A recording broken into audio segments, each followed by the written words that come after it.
Machine Rayalaseema గురించి మహానాడులో చర్చ ఉంటుందన్నారు జమ్మలమడుగు నియోజకవర్గ తెలుగుదేశం పార్టీ ఇన్ఛార్జ్ భూపేష్ రెడ్డి. ఆ వివరాలు ఇప్పుడు చూద్దాం. అందరికీ నమస్కారం. ఈరోజు తెలుగుదేశం పార్టీ పుట్టినప్పటి నుంచి మహానాడు అనే కార్యక్రమం ఆనవాయితీగా ప్రతి సంవత్సరం 27, 28వ తేదీన జరుపుకోవడం జరుగుతూ ఉంది. దాంతో భాగంగా చంద్రబాబు నాయుడు గారు 4వసారి ముఖ్యమంత్రి అయిన తర్వాత ప్రతిష్టాత్మకంగా కడప జిల్లాకు మహానాడు జరిపే అవకాశం ఇవ్వడం జరిగింది. దీన్ని పూర్తిగా బాధ్యతలు జిల్లా అధ్యక్షులు కమలాపురం ఎమ్మెల్యే గారు చైతన్యారెడ్డి గారు, మిగతా జిల్లా ఎమ్మెల్యేలందరూ ఏ విధంగా దీన్ని సక్సెస్ చేయాలా, ఏ విధంగా దీన్ని ప్రజల్లోకి తీసుకొని పోవాలని దాదాపు నెల రోజుల నుంచి ఏర్పాట్ల కార్యక్రమంలో నిమగ్నమై ఉన్నారు.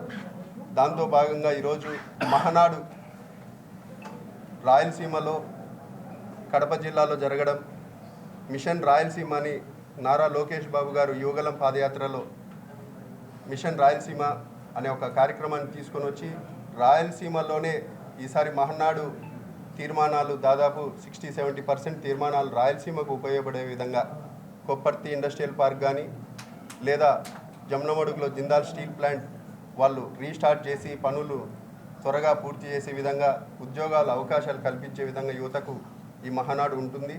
ఖచ్చితంగా రాష్ట్ర వ్యాప్తంగా అందరూ కడప జిల్లాకు రాబోతున్నారు.